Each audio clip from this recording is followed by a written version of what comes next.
It was in the small, forgotten corner of a poor industrial town that two boys, Ethan and Daniel, first met.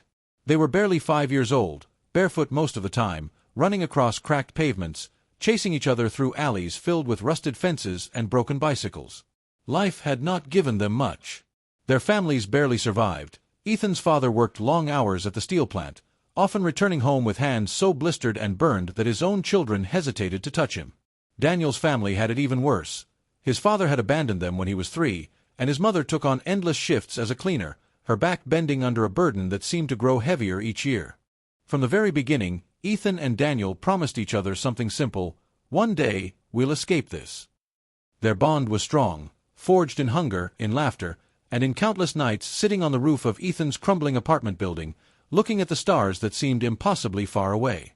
They shared bread when there was only one slice left.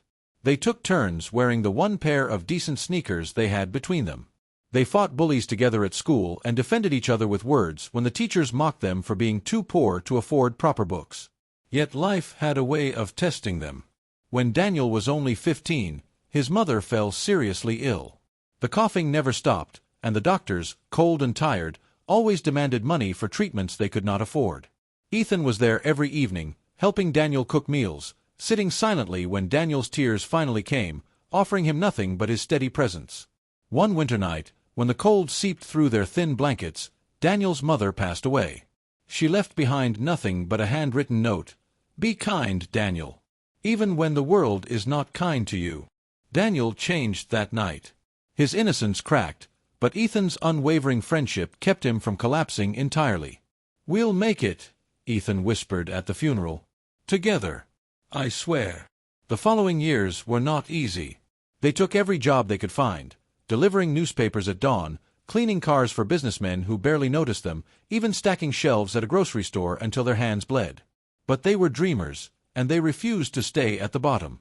Ethan had a talent for fixing things: electronics, machines, even old computers that no one thought could work again. Daniel had a sharp mind for numbers and people. He could talk anyone into anything, sell even the dullest product with a sparkle in his eye. At 19, they decided to start something of their own. They scraped together a few $100s, savings from endless shifts, and bought broken phones and laptops, repairing them in Ethan's cramped bedroom. The room smelled of solder and burnt circuits, but customers came. Slowly, they built a reputation. They called their little venture Restart Tech. The struggle was constant. Landlords wanted more rent. Thieves once broke in and stole half their inventory. Daniel often argued with Ethan about money, but every time they nearly broke apart, they remembered the promise made on that rooftop: together. Their efforts began to pay off. Within 3 years, Restart Tech expanded into a small shop, then 2 shops. They hired employees, kids just like they once were, desperate for an escape. For the first time, Ethan and Daniel wore clothes that weren't patched or second-hand. They could buy dinner without counting every coin. But success changes people. Daniel, who had once been the quiet boy grieving his mother, began to hunger for more. He wanted power, influence, recognition. Ethan was satisfied with slow, steady growth, with making sure every worker was paid fairly and every product was honest. Daniel wanted to expand into flashy investments, real estate, trading, things Ethan considered too risky. The tension grew. Arguments became louder, longer. Then one evening, Daniel came into the office with papers already signed. He had registered a new company under his own name, moving half of their capital behind Ethan's back. "It's nothing personal," Daniel said coldly. "You're too cautious. You'll never make it big. I need to do this alone." Ethan was devastated. His best friend, his brother in every sense but blood, had betrayed him. But he did not beg. He did not fight. He simply packed his things and walked out, carrying nothing but his dignity and his skills. 4 months, Ethan struggled. He worked day and night, sometimes skipping meals again, just like in childhood. People whispered that he was finished, that without Daniel's charisma he would never succeed. But Ethan had something stronger than charm: perseverance. He rebuilt from scratch, opening a new business focused on technology repair and affordable devices for poor families.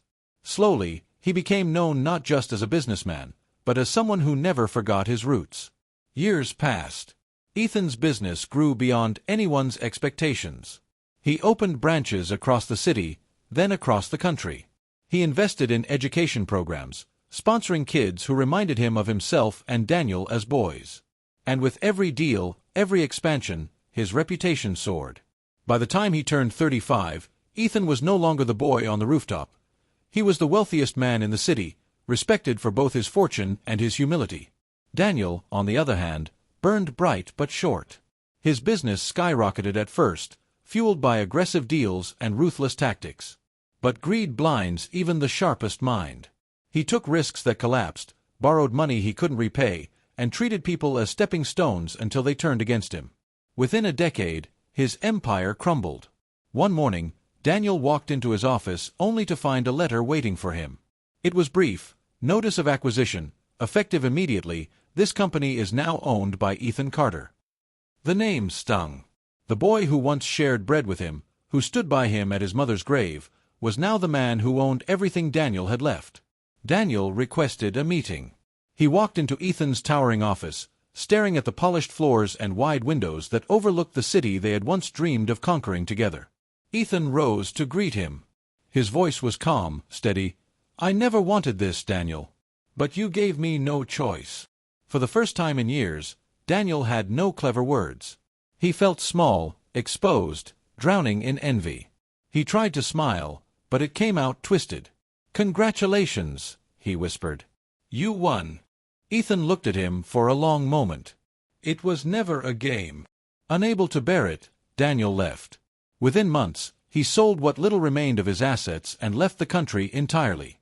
Some said he moved to South America, others claimed he wandered from city to city, never settling.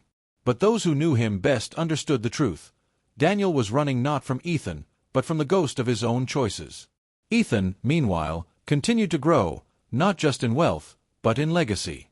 He never married, never had children, but he poured his resources into schools, hospitals, and opportunities for the poor. People often asked him why he cared so much for those at the bottom. He would always smile faintly and say, "Because once I was them. And I made a promise." On quiet nights, Ethan would still go to the rooftop of his childhood building. The stars were the same, distant and unreachable as ever. But he knew that he had kept the promise he and Daniel once made, to escape. What hurt most was knowing that, somewhere, Daniel was looking at those same stars, carrying the weight of a friendship broken by ambition. And that was how two boys, bound by poverty and dreams, ended as opposites. One remembered as the richest man in the city, and the other as the one who let envy exile him forever.